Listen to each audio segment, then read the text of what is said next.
శ్రీ గణేశాయ నమ, శ్రీ సరస్వతి నమ, శ్రీ గురుభ్యో నమ. భక్తులరా, వ్యాసప్రోక్త మహాభారత ఇతిహాసం మన దేవాలయంలో ప్రభాత పూజలు కాగానే ప్రతిరోజు కూడా చెప్తున్నాం. ఇందులో భాగంగా నిన్నటి వరకు మనం ఆది సభారణ్య విరాట ఉద్యోగ భీష్మ ద్రోణ కర్ణ శల్య సౌప్తిక స్త్రీ పర్వాలు పూర్తి చేసి శాంతి పర్వంలోని 268వ అధ్యాయం వరకు చెప్పుకున్నాం. ఈ రోజున 269వ అధ్యాయాన్ని చెప్పుకున్నాం.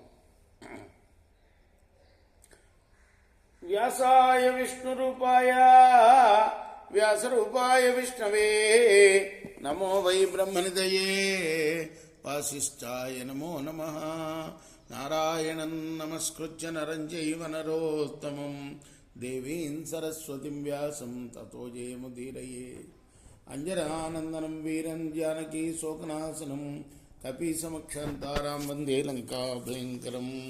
సదా నింబవృక్షస్య మూలాధివాసాత్ సుధాస్రావిణం తిక్తమప్యప్రియంతం తరుం కల్పవృక్షాదికం సాధయంతం నమామీశ్వరం సద్గురుం సాయినాథం. సమర్థ సాయినాథ్ మహారాజ్ కీ జయ. కపిల ఉవాచ ఏతావదును పశ్యంతి యతయో యాంతి మార్గః నైషాం సర్వేషు లోకేషు కశ్చిదస్తి వ్యతిక్రమః. కపిల మహర్షి చెప్తున్నాడు, యతులు జ్ఞాన మార్గాన్ని అనుసరిస్తూ పరమాత్మను దర్శిస్తారు. కనపడే ప్రపంచం వారి దృష్టిలో అశాశ్వతం. వారికి అన్ని లోకాల్లోనూ కూడాను ఏ అడ్డు ఉండదు. నిర్ద్వంద్వా నిర్నమస్కారా నిరాశీర్బంధనా బుధా విముక్తా సర్వ పాపేభ్యః చరంతి శుచయోమల. శీతోష్ణాలు, సుఖదుఖాలు, ఇటువంటి ద్వంద్వాలు వారికి అంటవు. ద్వంద్వాతీతులైన వాళ్ళకే భగవంతుడి పైన దృఢభక్తి ఉంటుంది. దృఢభక్తి ఉంటే వారికి ఈ అన్ని లోకాల్లో కూడా ఏ అడ్డు ఉండదు. భగవద్గీతలో చెప్తారు స్వామి, ఏషాం త్వంతగతం పాపం జనానాం పుణ్యకర్మణాం తే ద్వంద్వమోహ నిర్ముక్త భజంతే మాం దృఢవ్రత. అలా శీతోష్ణాలు, సుఖదుఖాలు మొదలైన ద్వంద్వాలు వారికి అంటవు. ఎవరికి వారు నమస్కరించరు, ఎవరిని ఆశీర్వదించరు. బంధాలు లేని పండితులు, పాపాలు తొలగిన వారు, శుచులు, నిర్మలు అయి సంచరిస్తూ ఉంటారు. అపవర్గేథ సంత్యాగే బుద్ధౌ చ కృతనిశ్చయ బ్రహ్మిష్ట బ్రహ్మభూతాశ్చ బ్రహ్మజ్ఞేన కృతాలయ. వారు మోక్ష విషయంలో, సర్వస్వం త్యాగం చేసే విషయంలో నిశ్చయ బుద్ధి గలవాళ్ళు, సర్వదా పరబ్రహ్మ ధ్యానంలో ఉంటారు. బ్రహ్మస్వరూపులై బ్రహ్మనే ఆలయంగా చేసుకుంటారు. విశ్వోకా నష్ట రజసః తేషాం లోకా సనాతన తేషాం గతిం పరాం ప్రాప్య గార్హస్యే కిం ప్రయోజనం. వారికి శోకం, అనురాగం లేని లోకాలు కలుగుతాయి. ఇటువంటి ఉత్తమ గతి పొందిన వారికి గృహస్థాశ్రమంతో పనేంటి? ఏ ప్రయోజనం లేదు. శూమరశ్మిర్వాచ యద్దేశ పరమాకాష్ట యద్దేశ పరమాగతి గృహస్థా నవ్యప్రాశ్రిత్య నాశ్రమోన్య ప్రవర్తతే. అప్పుడు కపిల గోవు రూపంలో ఉన్న ఆ శూమరశ్మి ఇలా అన్నాడు, జ్ఞానం పొంది పరబ్రహ్మలో లీనమవటమే పరాకాష్ట. పరమగతి అయితే పరాకాష్ట పరమగతి అయితే అప్పుడు గృహస్థాశ్రమ ప్రాధాన్యం ఇంకా పెరుగుతుంది. గృహస్థాశ్రమం లేకుండా ఏ ఆశ్రమము సాగదు. యథా మాతరమాశ్రిత్య సర్వే జీవంతి జంతవః ఏవం గార్హస్యమాశ్రిత్య వర్తంత ఇతరాశ్రమ. తల్లిని ఆశ్రయించుకుని ప్రాణులన్నీ బతుకుతున్నట్లు గృహస్థాశ్రమాన్ని ఆశ్రయించుకునే ఇతరాశ్రమాలు కూడా ప్రవర్తిస్తాయి. గృహస్థ ఏవ యజతే గృహస్థప్యతే తప గార్హస్థ్యమస్య ధర్మస్య మూలం యజ్ఞించితే గృహస్థుడే యజ్ఞం చేస్తాడు, గృహస్థుడే తపస్సు చేయగలడు. ఏ ప్రవృత్తి ధర్మానికైనా గృహస్థాశ్రమే మూలం అవుతుంది. ప్రజనాద్యభినివృత్త సర్వే ప్రాణభృతో జన ప్రజనం చాప్యుతాన్యత్ర కథంచన విద్యతే. ప్రాణులన్నీ సంతానోత్పత్తి మునగు వాటితో సుఖం అనుభవిస్తాయి. ఈ సంతానోత్పత్తి గృహాశ్రమంలో తప్ప ఇతరత్ర ఎక్కడా కనపడదు. యాస్తు బర్హిరోషజ్య బహిరణ్యాస్తథాద్రిజ ఓషధిభ్యో బహిర్యస్మా ప్రాణాత్ కశ్చిన్న దృశ్యతే.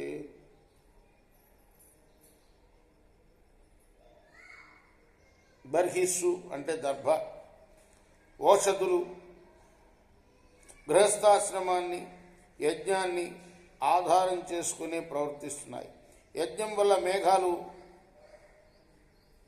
వర్షాలు, ఓషధులు, ప్రాణాలు, ఇలా క్రమంగా ఓషధులు ప్రాణాలు అవుతాయి. కశ్చైష వాగ్భవేత్ సత్య మోక్షో నాస్తి గృహాదితి అశ్రద్ధ దానైర ప్రాజ్ఞ సూక్ష్మదర్శనవర్జితై నిరాశైరలసై శ్రాంతై తప్యమానై స్వకర్మభి సమస్యో పరమో దృష్ట ప్రవ్రజ్యాయామ పండితై. గృహస్థాశ్రమం వల్ల మోక్షం రాదని చెప్పేవారెవరు? వారి మాట ఎలా నిజమవుతుంది?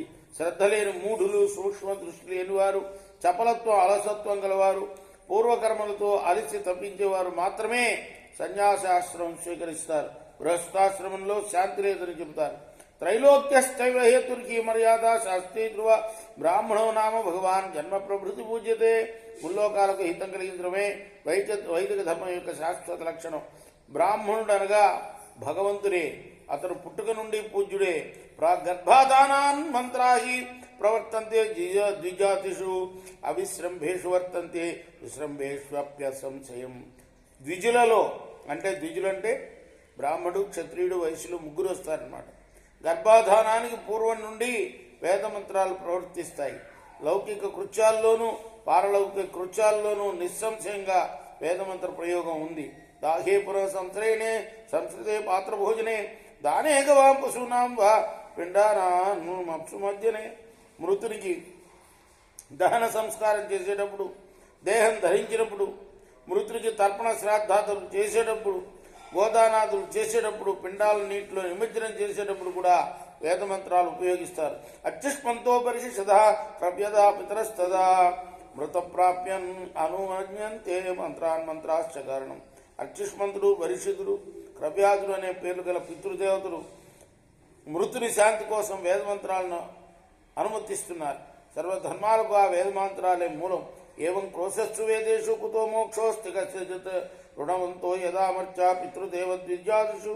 పుట్టుకతోనే జీవుడు 3 రుణాలతో పుడుతున్నాడని, అంటే ఋషి రుణం, దేవరుణం, పితృరుణం, వీటితో పుడుతున్నాడని వేదాలు చెప్తున్నాయి. గృహస్థాశ్రమం పాటించి ఆ రుణాలు తీర్చుకోకుండా మోక్షం ఎలా కలుగుతుంది? శ్రియా విహీనైరలసై పండితై సంప్రవర్తితం వేదవాదా పరిజ్ఞానం సత్యాభాసమివావృతం. దరిద్రులు, సోమరులైన పండితులు కర్మలను విడిచిపెడితే మోక్షం వస్తుందని చెప్తారు. ఇది సత్యం కాదు, సత్యంలాగా అనిపిస్తుంది. వారికి వేద పరిజ్ఞానం లేదు, అంచేత అలా చెప్తారు.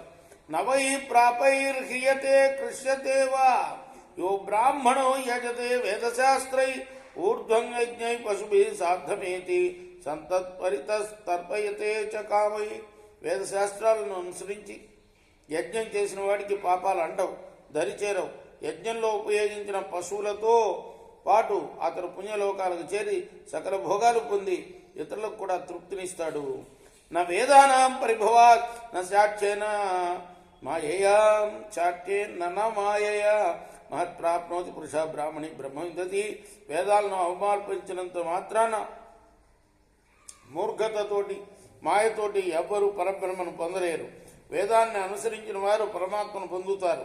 కపిల ఉవాచ దర్శంచ పౌర్ణమాసంచ అగ్నిహోత్రంచ ధీమత చాతుర్మాస్యాని చైవాసను తేషు ధర్మ సనాతన. కపిలుడు చెప్తున్నాడు, ధీమంతుడికి దర్శం, పౌర్ణమాసం, అగ్నిహోత్రం, చాతుర్మాస్యాలు మొదలగు వారిని చేసే విధానం ఉంది. అందులోనే సనాతన ధర్మం నిలుస్తుంది. అనారంభా సుధృతయ శుచో బ్రహ్మసంహిత బ్రహ్మణైవ స్మతే వేవాన్ కల్పయంచం అమృతైషణ. చక్కటి ధైర్యము, శుచిత్వం గల సన్యాసులు పరబ్రహ్మ స్వరూపులవుతారు. అలా హవిస్సు, స్వాధ్యాయం, సంతానం అనే అమృతాన్ని కోరే దేవ ఋషి పితృదేవతలను బ్రహ్మజ్ఞానామృతంతో తృప్తిపరుస్తారు. సర్వభూతాత్మభూతస్య సర్వభూతాన్ని ప్రసిద్ధ దేవాభిమార్గే ముఖ్యంతి ఆపదస్య అపదైషణ.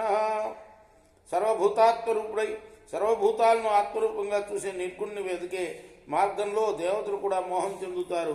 చతుర్ద్వారం పురుషం చతుర్ముఖం చతుర్ధా చైనం ఉపయాతి వాచ బాహుభ్యాం వాచ ఉదరాధుపస్థ తేషాం ద్వారం ద్వారపాలో రుభూషే. మనుషులకు 4 ద్వారాలుంటాయి. అవి కాళ్ళు, చేతులు, వాక్కు, ఉదరం, ఉపస్థ. వీటికి పాలకుడుగా ఉండేవాడికి నిగ్రహం ఉండాలి. రుగ్యజు, సామ, ధర్మ రూపాలైన 4 ముఖాలతో కూడిన పరమ పురుషునికి భక్తి యోగం, జ్ఞానయోగం, కర్మయోగం, అష్టాంగ యోగం అనే 4 ఉపాయాలతోనూ పొందాలి. రేపు మనం 24వ శ్లోకం నుండి కొనసాగిద్దాం. కృష్ణార్పణమస్తు. సాయి కృష్ణార్పణమస్తు. స్వస్తి ప్రజాభ్య పరిపాలయంతాం న్యాయేన మార్గేణ మహిమహీష. గోబ్రాహ్మణేభ్య శుభమస్తు. నిత్యం లోకాః సమస్తాః సుఖినో భవంతు. కృష్ణార్పణమస్తు. సాయి కృష్ణార్పణమస్తు.